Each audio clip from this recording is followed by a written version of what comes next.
বিগত কয়েকদিন ধরে বাংলাদেশে মুসলমানদের হৃদয়ে একটি বিষয় নিয়ে রক্তক্ষরণ চলছে। বিষয়টি হলো এই, পুলিশের একজন উচ্চপদস্থ কর্মকর্তা, একজন এসপি, যার নাম হলো মাশরুফ। মাশরুফ না নাম? মাশরুফ তো, তার বাবার নাম মোশাররফ। তার বাবার আবার লকব আছে নামের আগে, বন খেকু, বিশিষ্ট চোর। বিশিষ্ট চোরের ঘরে চুরি হয়, চোরের ঘরে ভালো মানুষ হয় না, এটাই তার প্রমাণ। এই চোরের ঘরে জন্ম নেওয়া এসপি, পুলিশের এই কর্মকর্তা আমাদের প্রিয় নবীজি মুহাম্মদুর রাসূলুল্লাহ সাল্লাল্লাহু আলাইহি ওয়াসাল্লামের শানে অবমাননাকর কথাবার্তা লিখে এবং বলে বাংলাদেশের সংখ্যাগরিষ্ঠ মুসলমানদের কলিজার মধ্যে আগুন লাগিয়ে দিয়েছে। তার বাবা কিন্তু বিশিষ্ট চোর। দুদক বলেছে 112 কোটি টাকা, বাংলাদেশের জনগণের 112 কোটি টাকা চুরি করে ফেলেছে। অবশ্য গত কয়েক মাস ধরে রাষ্ট্রীয় দায়িত্বে থাকা চোরদের তালিকা দিন দিন বড় হতে চলেছে। পুলিশেরই আর এক বড় কর্মকর্তা বেনজির, তার নাম যেমন বেনজির, নজিরবিহীন কামও ঘটিয়েছে। নজিরবিহীন জানেন কিনা আপনারা? নবীজির ব্যাপারে কথা বলতে 1 ইঞ্চি ছাড় দিতে পারবো।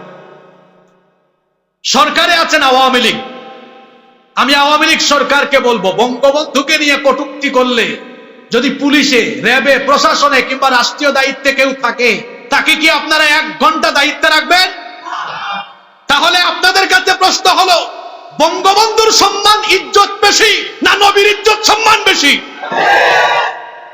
কিন্তু এই পুলিশের কর্মকর্তাকে চাকরি থেকে বরখাস্ত না করে এবং তাকে শাস্তির আওতায় না এনে আপনারা প্রমাণ করেছেন নবীজির চাইতে বঙ্গবন্ধুর ইজ্জত আপনাদের চেয়ে অনেক বেশি। নইলে এদেশে এমন বহু প্রমাণ আছে বঙ্গবন্ধুকে নিয়ে কটূক্তি করে চাকরি হারিয়েছে, দায়িত্ব হারিয়েছে, এমন ব্যক্তিদেরকে আপনারা শাস্তির আওতায় এনেছেন, দায়িত্ব থেকে বাদ দিয়েছেন। গাজীপুরের মেয়র জাহাঙ্গীর, ঠিক আছে কথা? তো যদি বঙ্গবন্ধুকে নিয়ে কটূক্তি করে, এটা আমরাও সমর্থন করি না, কারণ বঙ্গবন্ধু এদেশের স্বাধীনতার মহানায়ক, স্বাধীনতার মহান স্থপতি, তাকে নিয়ে কেউ আজে বাজে কথা বলুক, এটা আমরাও কামনা করি না। কিন্তু বঙ্গবন্ধুকে নিয়ে কটূক্তি করলে যদি সাথে সাথে আপনারা শাস্তি দিতে পারেন, তাহলে অধিকাংশ সংখ্যাগরিষ্ঠ 90% মুসলমানদের দেশে তাদের ঈমান, তাদের জান, তাদের প্রাণ, নবীজিকে নিয়ে কথা বললে কেন শাস্তি হয় না? এটা 90% মুসলমানদের প্রশ্ন আপনাদের কাছে।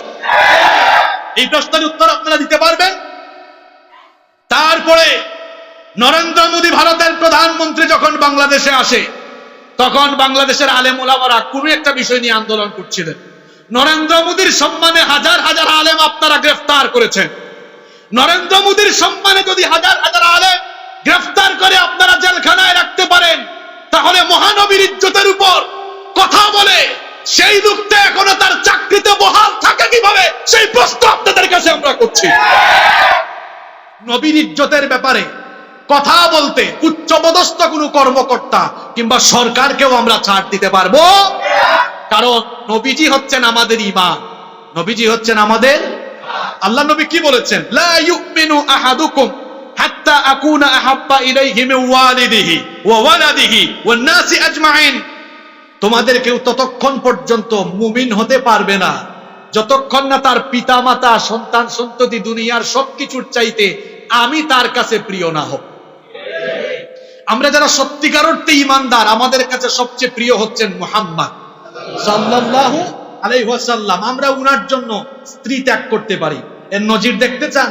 আপনারা হানজালা রাদিয়াল্লাহু আনহুর ইতিহাস করে দেখেন। বিয়ে করে বাসর ঘরে বউয়ের সাথে প্রেম ভালোবাসা নিবেদন করে নাই, বাসর ঘরে নতুন বউকে রেখে আল্লাহর হাবিবের জন্য জীবন দিয়েছে।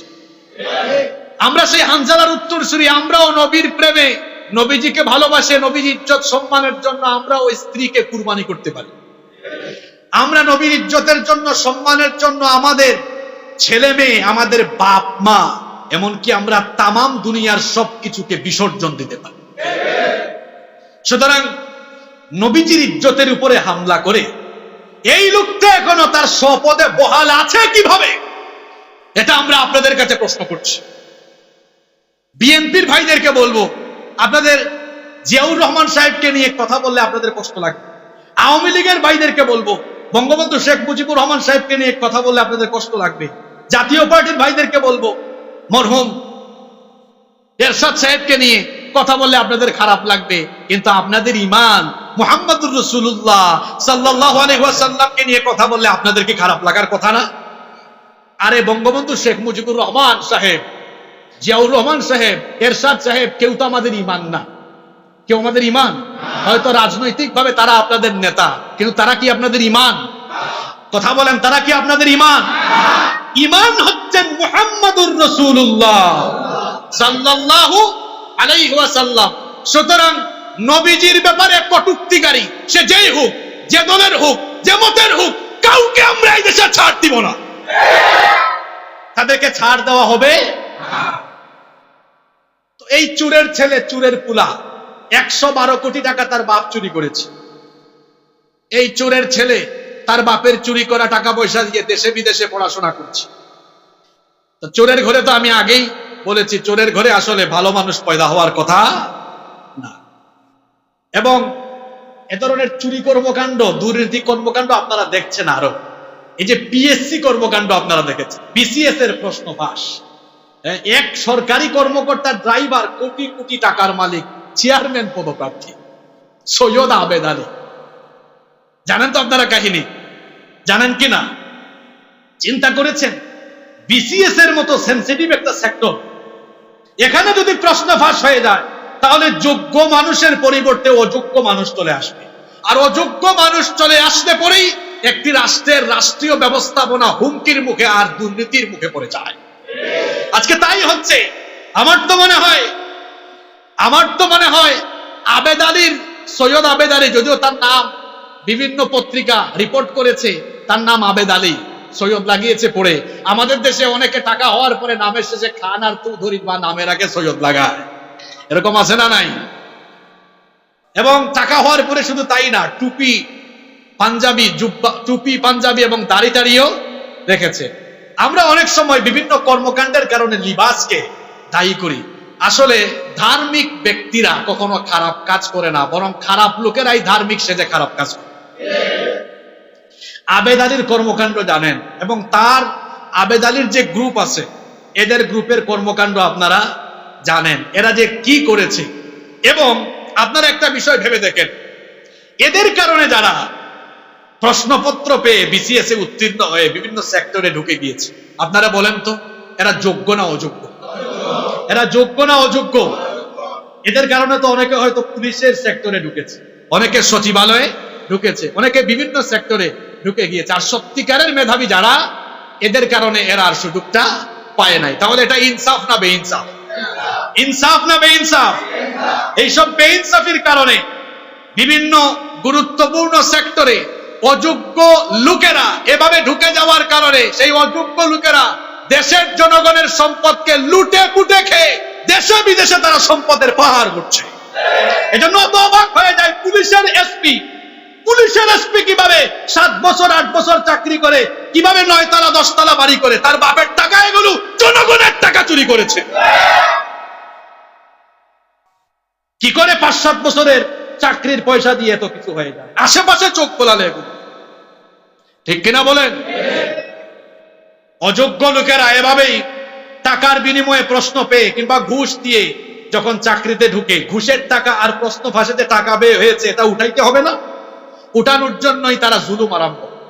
তো বলছিলাম নবীজি অবমাননার কথা। নবীজির অবমাননা আমরা মানতে পারি, কারণ নবীজি আমাদের ঈমান। এই লোকটা কি বলেছে? আপনাদের কষ্ট হচ্ছে? আজকে একটু 5 মিনিট বাড়িয়ে নিচ্ছি নবীর ইজ্জতের জন্য। এই লোকটা বলেছে, নবী করিম সাল্লাল্লাহু আলাইহি ওয়াসাল্লাম তিনি আম্মাজান আয়েশা রাদিয়াল্লাহু আনহাকে 6 বছরে বিয়ে করে 9 বছরে ঘরে তুলে তিনি শিশু ধর্ষণের মতো কর্মকাণ্ড করেছেন। নাউযুবিল্লাহি মিন। চিন্তা করেছেন কত বড় কথা এটা বলেছে? যদিও আমি এই মসজিদে নবীজির সবগুলো বিবাহের কারণ নিয়ে এক জুমা সোয়া 1 ঘন্টা বিস্তারিত আলোচনা করেছি। ইউটিউবে এখনো সেই আলোচনা আছে। আমি সংক্ষেপে বলি, তার এই যে অভিযুক্তি সে করেছে, কত বড় কথা বলেছে, এটা বলে তো আমাদের হৃদয়ে সে রক্তক্ষরণ করিয়ে দিয়েছে।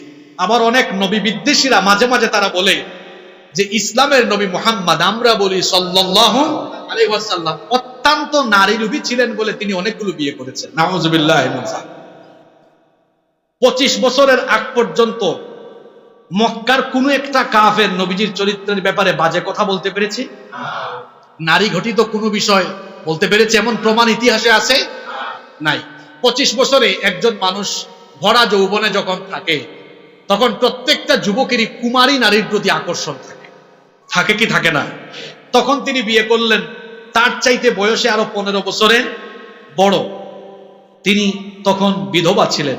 আমাদের মা আম্মাজান খাদিজা আত-তাহিরা রাদিয়াল্লাহু আনহা তার চেয়ে সিনিয়র, আরো 15 বছরের বড়। বিয়ে করলেন। বিয়ের প্রস্তাবটা কি নবীজি দিয়েছেন না তাকে দেওয়া হয়েছে? জোরে বলেন। দেওয়া হয়েছে। আম্মাজান খাদিজা রাদিয়াল্লাহু আনহার সাথে 25 বছর সংসার করেছে। 25 বছরে বিয়ে, সংসার করলেন আরো 25, হয়েছে কত? মক্কার একজন কাফির 50 বছর বয়স পর্যন্ত নবীজির চরিত্র নিয়ে কোনো কথা বলতে পেরেছে? বলতে পেরেছে? আমাদের মধ্যে অনেকে আছে না, বিয়ে করার পরে ওই ইটিস পিটিস করে, আছে না? তো আল্লাহর নবী বিয়ে শাদী করলেন একজন বিধবা। তিনি তো চাইলে এরপরে তখনই আরো 2-4 বছর পরে বিয়ে করতে পারতেন না? করেন নাই। 25 বছর এই সময়টা ছিল তার জীবনের স্বর্ণালী সময়। কোন নারীকে তিনি বিয়ে করলেন না। চাইলে করতে পারতেন কি পারতেন না? 50 বছর চলে গেল, কোনো বিয়ে করলেন না। এরপরে আম্মাজান খাদিজা রাদিয়াল্লাহু আনহার বিবাহের পরে নবীজি বাদবাকি বিয়েগুলো করেছেন, তার মধ্যে সবাই ছিলেন বিধবা, কিংবা সবাই ছিলেন বিধবা। শুধুমাত্র নবীজির কুমারী স্ত্রী ছিলেন কয়জন? কয়জন? নবীজি আম্মাজান আয়েশা রাদিয়াল্লাহু আনহা ছাড়া যাদেরকে বিবাহ করেছেন সবাই হয় তালাক প্রাপ্তা, নইলে কি বিধবা, নইলে কি বিধবা। আর সবগুলো বিবাহের কারণ আছে। বিশেষ করে আয়েশা রাদিয়াল্লাহু আনহাকে নবীজি 3 কারণে বিয়ে করেছে। কয় কারণে?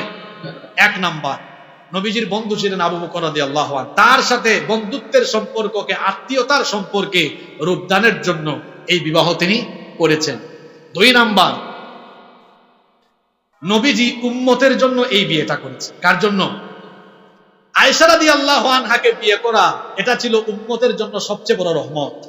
কারণ আয়েশা রাদিয়াল্লাহু আনহাকে নবীজি ঘরে আনার পরে ওফাতের আগ পর্যন্ত নবীজির কাছ থেকে তিনি যে হাদিস চর্চা, দিন চর্চা, ইলম চর্চা করেছেন, এগুলো তো আমরা তার কাছ থেকে পেয়েছি। এবং তার কাছ থেকে বর্ণিত হাদিসের সংখ্যা 2210টি। সুবহানাল্লাহ কইতে ইচ্ছা করে না? 2200। আচ্ছা, নবীজি রাতের বেলা কিভাবে ঘুমাইতেন, স্ত্রীদের সাথে কি আচরণ করতেন, এগুলো কি নবীজির স্ত্রী ছাড়া আমরা এই বর্ণনাগুলো পেতাম? আয়েশা রাদিয়াল্লাহু আনহা ছিলেন সবচেয়ে বিচক্ষণ এবং আরবের মধ্যে একজন মেধাবী, তীক্ষ্ণ দৃষ্টি সম্পন্ন, মেধাবী, বুদ্ধিমতী একজন নারী। তিনি তাকে বিয়ে করার এটাও একটা কারণ ছিল, যাতে করে তার মাধ্যমে উম্মতের মধ্যে দ্বীনি জ্ঞান ব্যাপকভাবে বিতরণ করা। 3 নম্বর হচ্ছে, এটা ছিল আল্লাহর তরফ থেকে ওহী। আয়েশা রাদিয়াল্লাহু আনহাকে বিয়ের পরে নবীজি বললেন, হাদিসে এসেছে, আয়েশা, তোমাকে বিয়ে করার আগে আল্লাহ 2 বার আমাকে স্বপ্নে দেখিয়েছেন। আমার আপনার স্বপ্ন আর নবীর স্বপ্ন একরকম, তাই না? নবীজির স্বপ্ন ওহী, নবীজির স্বপ্ন। আয়েশা রাদিয়াল্লাহু আনহাকে বিয়ের কারণ কয়টা? এই নবী বিদ্বেষী কুখ্যাত কুলাঙ্গার সে যে বলল যে নবীজি আয়েশা রাদিয়াল্লাহু আনহাকে 6 বছরে বিয়ে করেছেন, 9 বছর বয়সে ঘরে এনে সংসার আরম্ভ করে শিশু ধর্ষণের মতো কাজ করেছেন। নাউজুবিল্লাহি মিন যালিক। এই লোক অজ্ঞ, জাহেল, মূর্খ, ইতিহাস সে জানে না। এবার আসেন সঠিক ইতিহাস আপনাদেরকে হাদিস থেকে শোনাই। আয়েশা রাদিয়াল্লাহু আনহাকে বিয়ে নবীজি কিভাবে করলেন শুনেন এবার সেই হাদিসটা। খাউলা বিনতে হাকিম নবীজির কাছে আসলেন। কখন আসলেন? খাদিজা রাদিয়াল্লাহু আনহার ইন্তেকালের পরে এসে বললেন, ইয়া রাসূলুল্লাহ, আমরা বলি সাল্লাল্লাহু আলাইহি ওয়াসাল্লাম, আপনি কি বিয়ে করবেন না? আমার কাছে 2 জন নারীর সন্ধান আছে, একজন কুমারী আর একজন বিধবা। নবীজি দুইজনের নামই জানতে চাইলেন। তিনি বললেন, কুমারী হচ্ছেন আয়েশা, আপনার বন্ধু আবু বকরের মেয়ে, আর বিধবা হচ্ছেন সাউদা বিনতে জামআ রাদিয়াল্লাহু আনহা। নবীজি বললেন, ঠিক আছে, দেখো। প্রস্তাব দেওয়ার পরে তাইলে বিবাহের প্রস্তাব নবীজির কাছে নিয়ে এসেছেন খাউলা বিনতে হাকিম। তিনি এবার গেলেন আয়েশা রাদিয়াল্লাহু আনহার ব্যাপারে আবু বকর রাদিয়াল্লাহু আনহুর কাছে। এখন তিনি যে বিবাহের পয়গাম নিয়ে যাচ্ছেন, তিনি কি জানতেন না যে আয়েশা রাদিয়াল্লাহু আনহার বয়স 6 বছর? কথা বলছেন না কেন? তাইলে 6 বছর জেনেও যাচ্ছেন কেন? আসলে সেটা ছিল কালচার, সেটা ছিল কালচার। আরে আমি ক্লাস 3-তে যখন পড়ি, আমার দুইজন ক্লাস 3-তে, আমরা যখন 3-তে পড়ি, ক্লাস 3-তে পড়া অবস্থায় আমার 2 ক্লাসমেটের বিবাহ হয়েছে। বুঝতে পেরেছেন আপনারা? এখানে অনেকে আছেন, জিজ্ঞেস করেন যাদের বয়স 60-70 বছর, ওনাদের চাচি দাদিদের আমলে 10 বছর 11 বছর বয়সে বিয়ে হওয়ার রীতি ছিল কি ছিল না? আসেন তথ্য দেই। বাংলাপিডিয়ায় সার্চ করে দেখবেন 19 শতকে বাঙালি নারীদের ছোটবেলায় বিয়ে দেওয়ার প্রচলন ছিল, এবং বাংলাপিডিয়াতে বলা হয়েছে 1921 সালের আদমশুমারিতে বিবাহের গড় বয়স মেয়েদের 12 এবং ছেলেদের 13 ছিল। ঊনবিংশ শতাব্দীতে 8, 9, 10, 11, 12 বছর বয়সে ছেলে মেয়েদের বিবাহ অহরহ ছিল। এমনকি বঙ্গবন্ধু শেখ মুজিবুর রহমান সাহেব বিবাহ করেছেন 12 বা 13 বছর বয়সে। পারিবারিক ভাবে উনার স্ত্রী শেখ ফজিলাতুন্নেসা মুজিবের সাথে যখন বিয়ে হয়, উনার বয়স ছিল 3 বছর। বঙ্গবন্ধু নিজে লিখেছেন তার অসমাপ্ত আত্মজীবনীর ভেতরে। ঠিক আছে কথা? এমনকি আপনারা 1000 বছরের বাঙালি সংস্কৃতি বই যখন পড়বেন, এই বইটা লিখেছেন গোলাম মুর্শেদ, ডক্টর গোলাম মুর্শেদ। দেখবেন তিনি সেখানে লিখেছেন যে দ্বারকানাথ ঠাকুর, রবীন্দ্রনাথ ঠাকুরের দাদা, বিয়ে করেছেন 15 বছর বয়সে।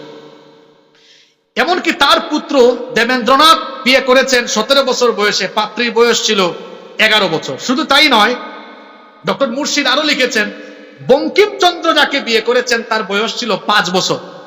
এরপরে সীতা আছে না, সীতা, হিন্দুদের সীতা, কোন জায়গায় এসেছে 5 বছর, কোন জায়গায় কেউ বলেছেন 7 বছর, 8 বছর।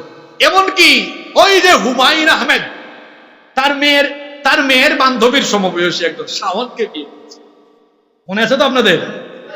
তো তাদেরকে আপনি নারী লোভী বলতে পারেন না। কথা তীর সব নিয়ে আসেন মুহাম্মদুর রাসূলুল্লাহ সাল্লাল্লাহু আলাইহি ওয়াসাল্লামের দিকে।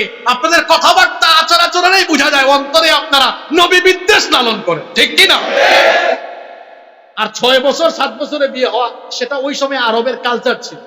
যদি কালচার না হতো তো বিবাহের খটকালি যিনি করছেন তিনি কি জানতেন না আয়েশা রাদিয়াল্লাহু আনহার বয়স 6 বছর? জানতেন কি জানতেন না? আচ্ছা দেখেন পরের ঘটনা। আবু বকর রাদিয়াল্লাহু আনহুর কাছে বিয়ের পয়গাম নিয়ে গিয়েছেন। তিনি বললেন, শোনো, আমি তো এখন বিবাহের ব্যাপারে হা না কিচ্ছু বলতে পারবো না। কেন? কারণ আমার মেয়ে আয়েশার ব্যাপারে বিয়ের প্রস্তাব দিয়ে রেখেছে জুবাইর ইবনু মুতঈম, মুতঈম বিন আদির ছেলে জুবাইর বিবাহের প্রস্তাব দিয়েছে। আমি ওই বাড়িতে যাই, দেখি তারা এখনো বিয়ে ঠিক রাখতে চায় কি চায় না। তিনি ওই বাড়িতে গেলেন। শুনতেছেন তো আপনারা? আচ্ছা, তাহলে আয়েশা রাদিয়াল্লাহু আনহা সাথে নবীজির বিয়ে ঠিক হওয়ার আগে বিয়ে ঠিক আরেক জায়গায় ছিল। আরেক জায়গায় ছিল কি ছিল না? তাইলে ওরা বিয়ে ঠিক করেছে আয়েশা রাদিয়াল্লাহু আনহার বয়স না জেনে। কথা বলেন না কেন? তাহলে বয়স জানে, তার মানে আরবে সেই সময়ে 6 বছরে 7 বছরে এই বয়সে বিয়ে হওয়ার রীতিনীতি ছিল। আপনাকে আরো একটা উদাহরণ দেই। এখন 2024 সাল, আপনাদের দেশের সরকার আইন করেছে 18 বছরের আগে বিয়ে করলে বাল্য বিবাহ। এখন 3034 সালে ওই সময়ে সরকার যদি আইন করে 25 বছরের আগে বিবাহ করা আইনত দণ্ডনীয় অপরাধ, তো 3034 সালের মানুষেরা কি ইতিহাস পড়ে আমাদেরকে তারা দোষারোপ করার কোন সুযোগ পাবে? কথা বলেন। তাহলে আপনি কেন 1500 বছর আগের সেই সময়ের কালচার নিয়ে এত মাতামাতি করছেন? সেই সময়ের একজন কাফিরও তো 6-7 বছরের বিবাহ নিয়ে কোনো প্রকার আজে বাজে কথা বলে নাই। তাহলে সেই সময় 6-7-8 বছরে বিবাহ হওয়া আরবদের কালচার ছিল, কারণ মরুভূমির না মেয়েরা 6-7 বছরেই ম্যাচিউর হয়ে যেত। 9 বছর বয়সে আম্মাজান আয়েশা রাদিয়াল্লাহু আনহাকে নবীজি ঘরে এনেছেন, কারণ তখন থেকে তার পিরিয়ড আরম্ভ হয়েছিল। এই কারণে তাকে ঘরে নিয়ে এসেছে। পুলিশের এই কর্মকর্তা নবীজির সামনে যে বেয়াদবিমূলক কথাবার্তা বলেছে, সরকারকে স্পষ্ট ভাষায় আমরা বলবো, এটা কোনো রাজনৈতিক ইস্যু নয়, যেহেতু এটা ইমানি ইস্যু। সেজন্য কড়া হুঁশিয়ারি আমরা দিচ্ছি এদেশের 90% মুসলমানদের তরফ থেকে। সে যদি তওবা করে, সে যদি তওবা করে ঠিক হয় তাহলে ভিন্ন কথা, তাহলে তাকে আমরা সাধুবাদ জানাবো, কোনো অসুবিধা নাই। কিন্তু সে যদি তওবা করে ফিরে না আসে, তাহলে তার এই কর্মকাণ্ডের জন্য সরকার তাকে তার চাকরি থেকে বরখাস্ত করে, নবী অবমাননার কারণে অবশ্যই তাকে ইসলামী শরিয়া মোতাবেক মৃত্যুদণ্ডে শাস্তি তাকে দণ্ডিত করতে হবে। এটা আমাদের ঈমানের, এ বিষয়ে আমরা একমত, এ বিষয়ে আমরা দ্বিমত নই। সম্মানিত মুসল্লিবৃন্দ, আজকে আমরা আর সময় বাড়াতে চাই না। যত কথা আমরা বলেছি আল্লাহ তাআলা এগুলোর উপরে আমাদেরকে আমল করার তৌফিক দান করেন। আগামী জুমায় আমরা সূরা বাকারার 8 নম্বর আয়াত থেকে